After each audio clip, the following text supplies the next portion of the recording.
Hello and welcome, I'm Thomas Porteous and you're watching NewsX World. Let's take a look at some of the top stories. The Israeli army has announced a daily tactical pause in military operations in parts of Gaza, including Al-Mawasi, Deir al-Balah and Gaza City to facilitate humanitarian aid. The pause will continue until further notice. Israeli troops have boarded the Gaza-bound activist boat Handala, according to media reports. The Freedom Flotilla Coalition accuses Israel of abducting the crew, while Hamas calls the seizure an act of piracy and demands international intervention. A high-level US business delegation led by FedEx CEO will visit China this week. The delegation includes executives from Boeing and US-China Business Council President Sean Stein, focusing on reviving business talks and amid tense trade tensions. Meanwhile, the US President is set to meet European Commission President Ursula von der Leyen today amid his 4-day visit to the United Kingdom.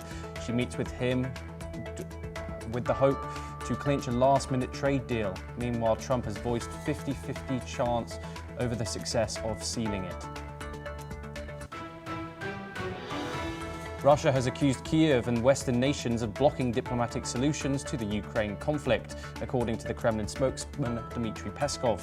Peskov stated Moscow prefers a political resolution but will continue military operations due to rejections of dialogue initiatives. Cancellation of a major annual Navy parade which was planned for today, citing security concerns as the reason without specifying any threat or concerns, as per the Kremlin spokesman Dmitry Peskov.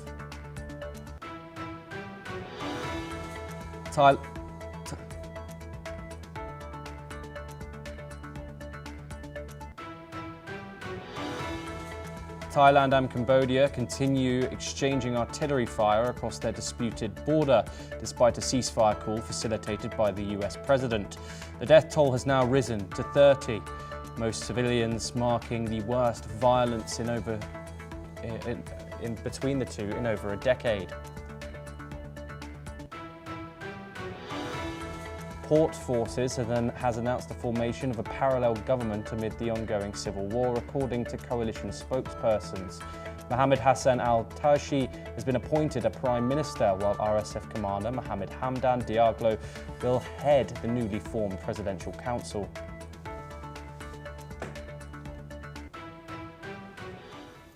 Now we start this hour. The United Nations has said that its teams will step up efforts to free Palestinians in Gaza during temporary pauses in designated areas, as announced by Israel. UN aid chief Tom Fletcher said on social media that he was in contact with teams on the ground and will do everything possible to reach as many starving people as during this window. Meanwhile, aid trucks have started moving towards Gaza from Egypt, according to Egyptian media, after months of international pressure and warnings from relief agencies of starvation spreading in the Palestinian enclave. We're now joined by our guest, Dr. Emmanuel Navon, who's an international relations lecturer at Tel Aviv University and senior fellow at the Jerusalem Institute for Strategy and Security. He joins us live from Tel Aviv. Thank you very much for joining us, Dr. Navon, on the program. What are your thoughts on the United Nations response to the newly proposed plan, or Israel being allowing airdrops of aid into the Palestinian enclave, and also, of course, the news of this temporary pause in fighting in certain parts of the Gaza Strip? Well, it was about time for the United Nations to cooperate with the distribution of aid. For the past few days, there were hundreds of trucks which Israel brought into the Gaza Strip as part of its humanitarian aid for the civilian population. And unfortunately, the UN and its agencies did not distribute this aid and let the truck sit idle. So if there is a humanitarian issue in the Gaza Strip, the UN has been part of the problem and not part of the solution. Israel, for its part, has provided more aid to the civilian population in Gaza as any military during wartime to an enemy population. So all those accusations of starvation and famine are complete nonsense. Dr. Navon, there has been reports from Egypt, reports from that the UN have said themselves that there are hundreds of trucks waiting outside the Gaza Strip, which Israel isn't letting in. Israel have refused to facilitate the distribution of an experienced organisation like the United Nations to the people of the Gaza Strip. This is why people are saying that there is so much international condemnation. This is why Israel is now the subject to all this international pressure. Is that not what's happening? No, that's not true. In fact, Israel has led in the past 2 weeks over 4,500 trucks of aid into the Gaza Strip.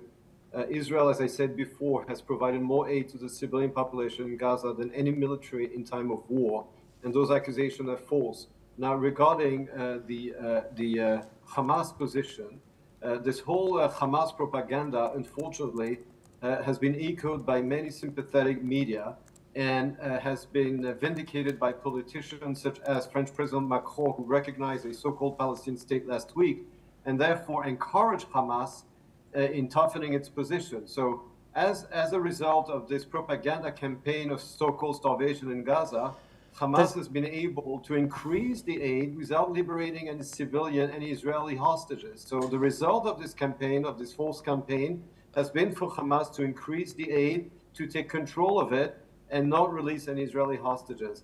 It is very... Dr. Navon, I'm very, very, very sorry to interrupt you, of course, but the World Health Organization has said that there are 70,000 children who are under 5 in Gaza, who are acutely malnourished, with many requiring urgent medical treatment. Approximately 93% of Gaza's population is facing high levels of food insecurity, with 1 in 5 people at risk of starvation. Now, that's from the World Health Organization. What do you say to that? I will refer you to The Economist, to the last version of The Economist that came out on Friday, and its editorial on the situation in Gaza. The Economist itself recognizes that all the predictions from the UN and from aid agencies, including the WHO, about starvation and famine in Gaza in 2024 were false. Dixit The Economist. Indeed, they were false. So if they were false in 2024, why should they be trustworthy in 2025? I'm just letting you know what the figures are here. We have the World Health Organization putting these out. What are your thoughts on the rising international condemnation, mainly from Israel's former allies? As you've said, that France is going to recognize a Palestinian state from September. What will be Israel's response to that when it happens? Obviously, there's pressure from other Western nations to do the same. Just yesterday, you had over a third of British MPs pushing the UK government to also do the same. Well, the truth of the matter is that Macron is completely isolated in Europe in the G7. His decision has not been followed by Britain, by Germany, by Italy. Those 3 countries said that they would not follow Macron's example. So did Canada. So within the G7, Macron is completely isolated. He is isolated in Europe. And there's a good reason for this. The reason is that he has basically vindicated Hamas. He has basically granted Hamas a diplomatic victory over October 7. And the consequence of that, of course, is that France will pay a price. Israel is a major power. It's the greatest power in the Middle East. It will downgrade its relation with France in terms of intelligence and the military. There will be consequences to Macron's completely irresponsible decision. Dr. Emmanuel Navon, thank you very much for joining us on the programme and for your insight. We will, of course, bring you all the updates that come out of the Middle East and the Gaza conflict. We now move over to Europe next, where Russian air defence units have downed 2 guided aircraft bombs, 3 projectiles of a Czech-made Vampire multiple rocket launch systems, and 291 Ukrainian fixed-winged drones, according to the Russian Defense Ministry. The ministry has said that Russian warplanes and drones also struck drone production facilities and control centers within Ukraine. This comes as falling debris from destroyed Ukrainian drones disrupted railway power supply and train operations in the part of the Volgograd region, as per the administration of the region in Russia's south. Governor Andrei Borcharov has said that there were no injuries as a result of the attacks. Moreover, Russia's Civil Aviation Authority, Rosaviatskaya, also said that it has suspended flights soon after midnight at the airport in the city of Volgograd. We're now once again joined by Shruti Dasgupta, who is an international affairs expert. She joins us live from New Delhi. Shruti, thank you very much for joining us on the programme. What are your thoughts on this, once again, escalation, cross-border hostilities, aerial hostilities, this increase of the usage of drones? How can you analyse modern warfare, especially when it comes to the Ukraine war? I mean, the use of drones here, especially in this war and in modern warfare, is substantial. How do you analyse it?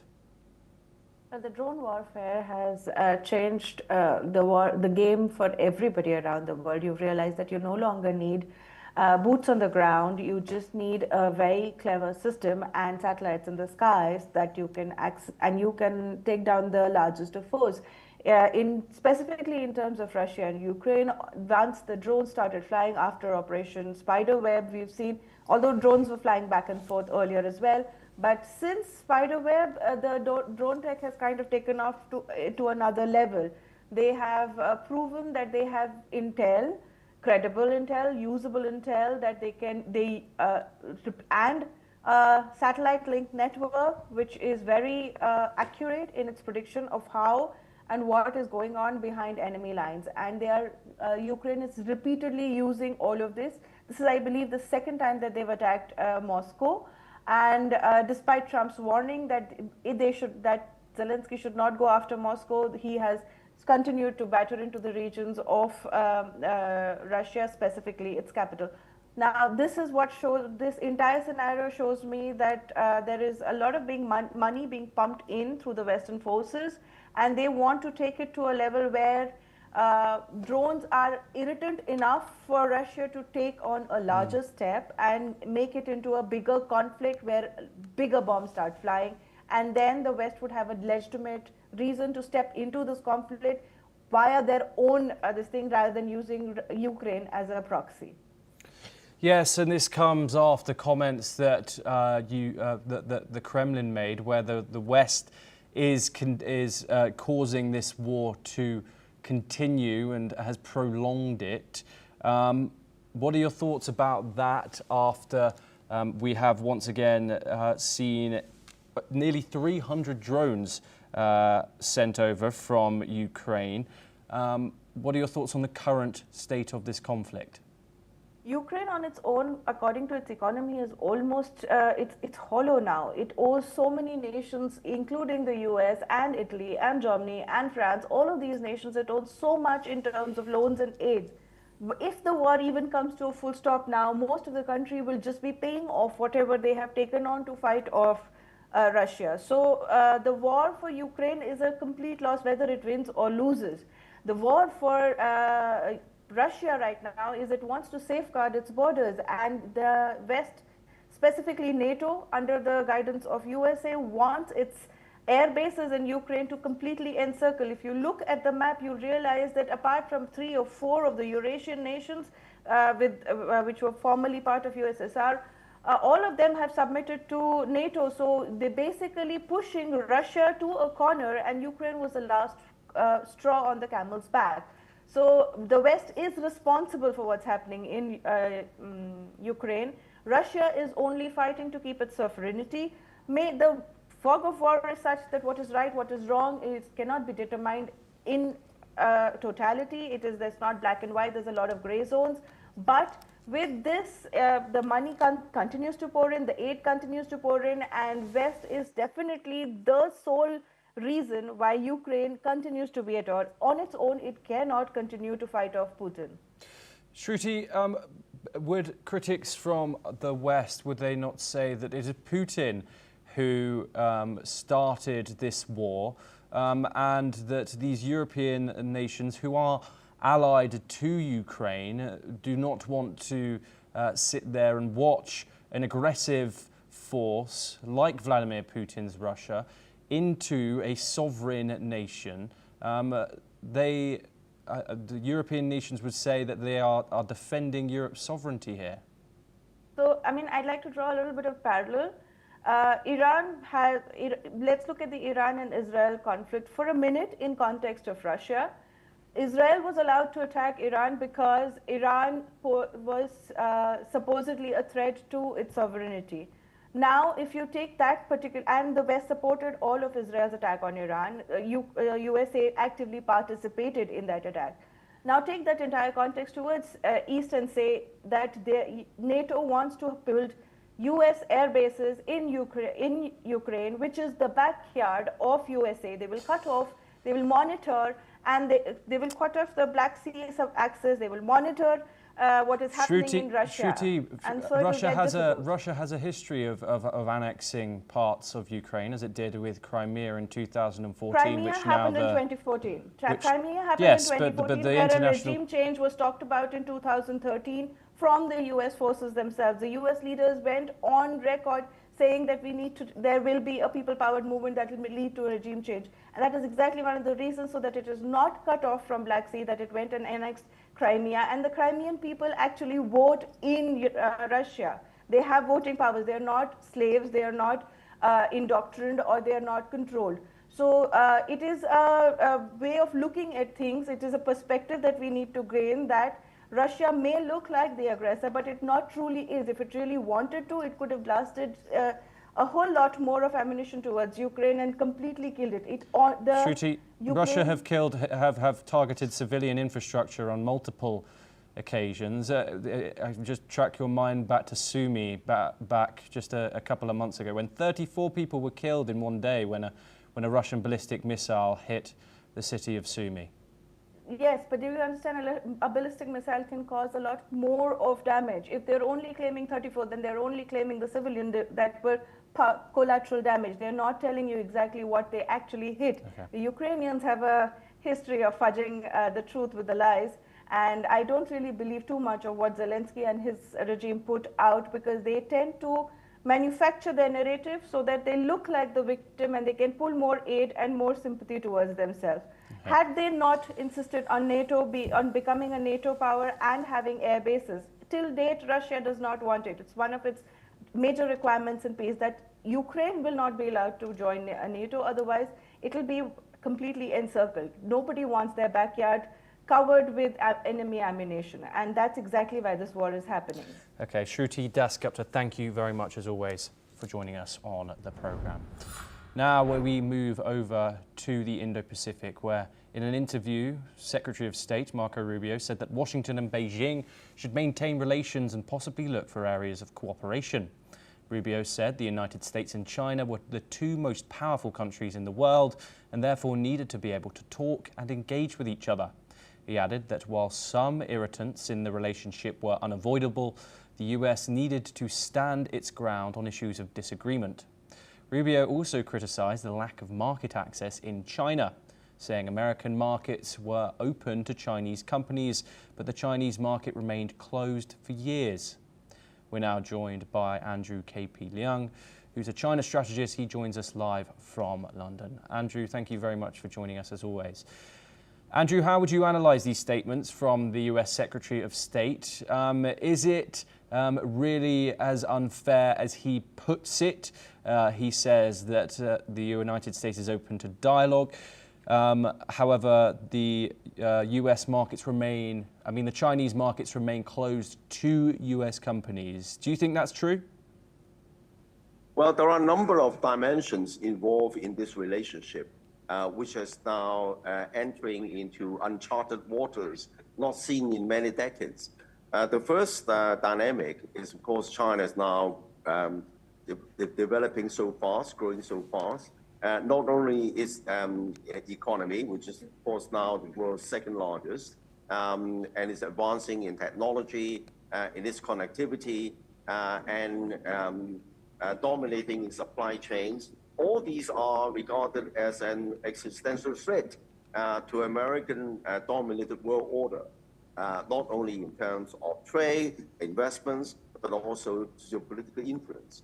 The second dynamic, of course, is a bit of gross misunderstanding or a kind of twisted rhetoric that somehow China's growth and China's development is a camouflage for China to export its ideology to the rest of the world and to replace American-led liberal world order based on democracy, human rights, and all that. And that could be seen as an existential threat to the Western world, as it were.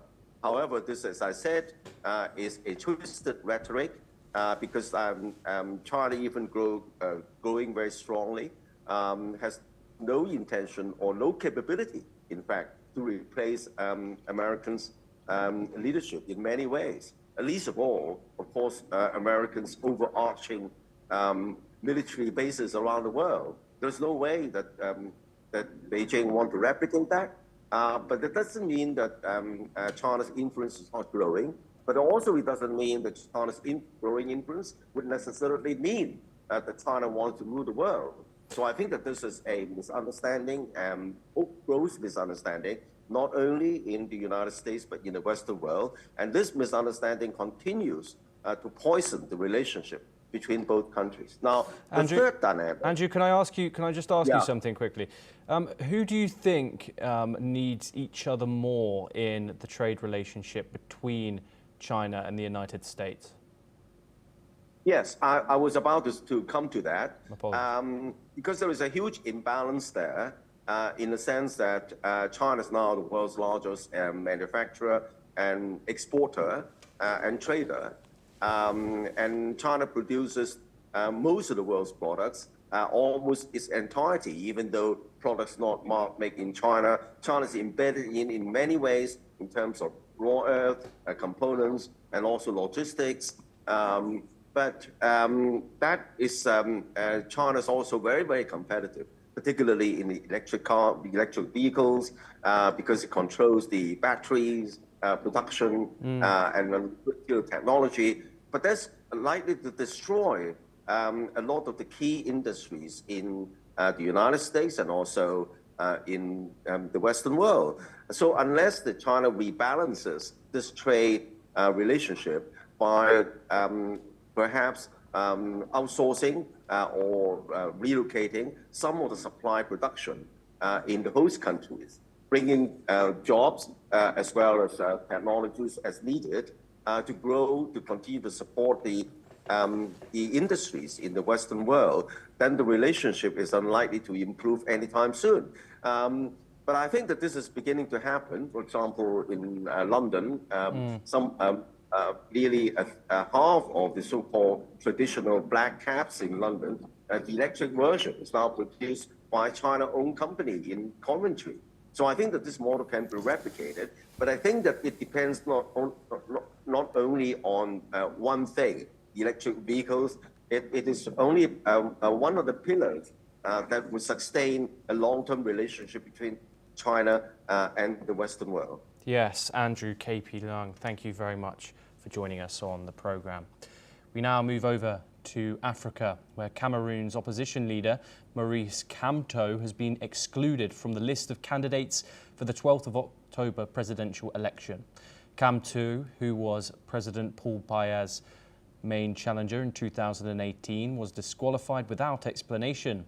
Biya, the world's oldest president at 92, will seek an 8th term. He faces opposition from two former allies, Issa Chimaroma Bakary and Bello Buba Maigari. Other candidates, including anti-corruption lawyer Akere Muna and Social Democratic Front leader Joshua Ohish, were approved. Kamto supporters can challenge the disqualification within 2 days at the Constitutional Council.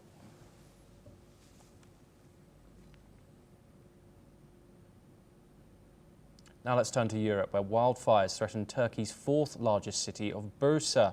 Over 1,700 people have evacuated as firefighters battle rapidly spreading flames near the capital Ankara.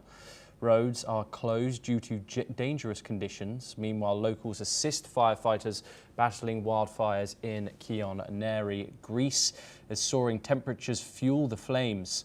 Residents flee as fires devastate villages and homes, with air support helping contain the blaze. In Kosovo, wildfires devastate farms and livestock. Strong winds worsen conditions, with authorities working to contain the blazes.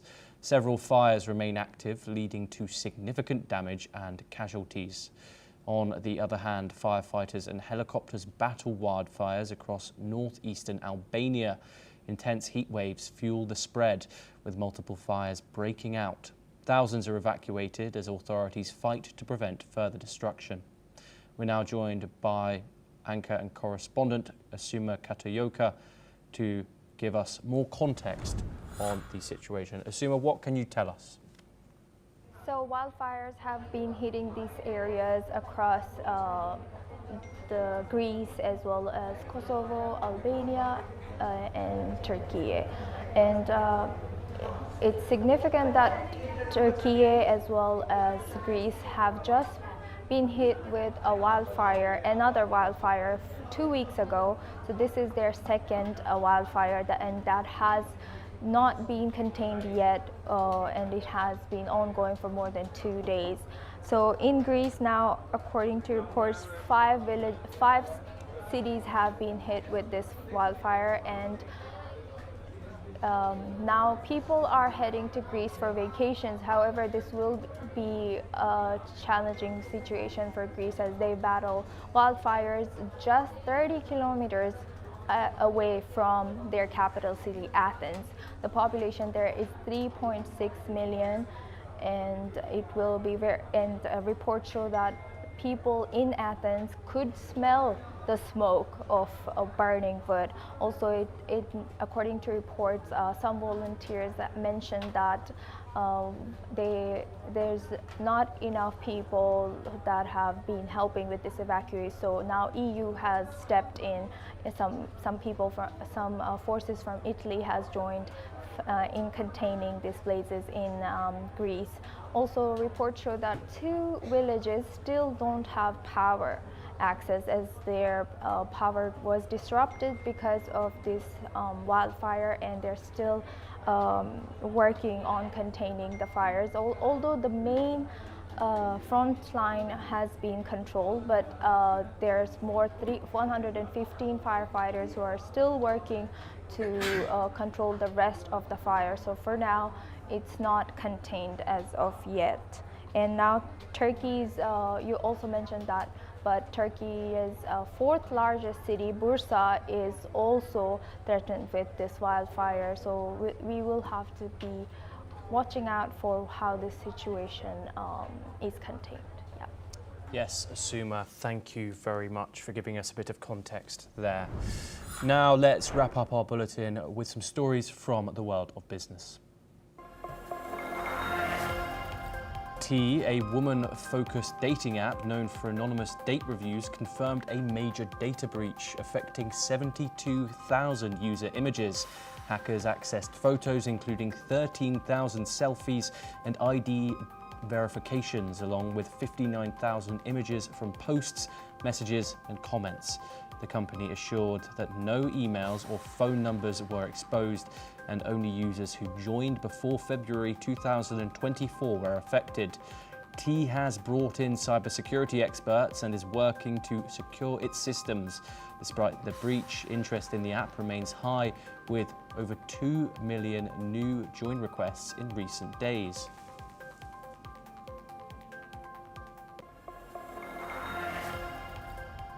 US investment firm KKR is reportedly in talks to acquire full ownership of Singapore-based Saint Telemedia global data centers in a deal that could exceed $5 billion, according to reports. KKR already holds a 14.1% stake in the company and, along with Singapore Telecommunications, invested $1.37 billion earlier this year.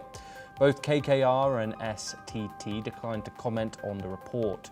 St. Telemedia operates across Asia, focusing on data centers and infrastructure technology, and a full acquisition would significantly boost KKR's presence in the growing digital infrastructure sector.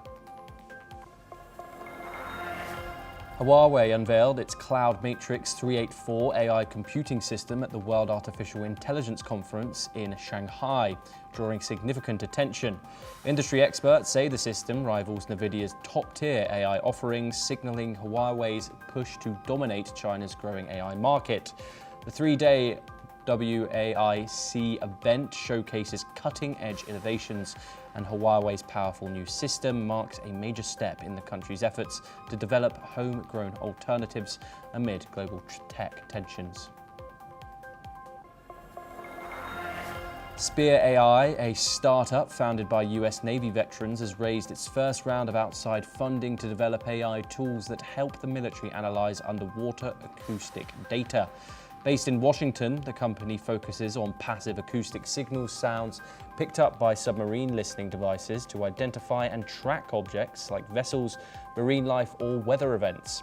By using AI, Spear AI aims to enhance submarine operators' ability to detect threats more accurately and quickly, potentially transforming how underwater surveillance and defense operations are conducted. China announced plans to create a global AI cooperation organization at the World Artificial Intelligence Conference in Shanghai, aiming to position itself as an alternative to the US in shaping AI's future. Premier Li Qiang emphasized the need for open sharing of AI technology, warning against it becoming the exclusive game of a few countries. China plans to share its advances and development experience, especially with developing nations in the global south. This comes amid US efforts to maintain its AI lead through expanded efforts to allies.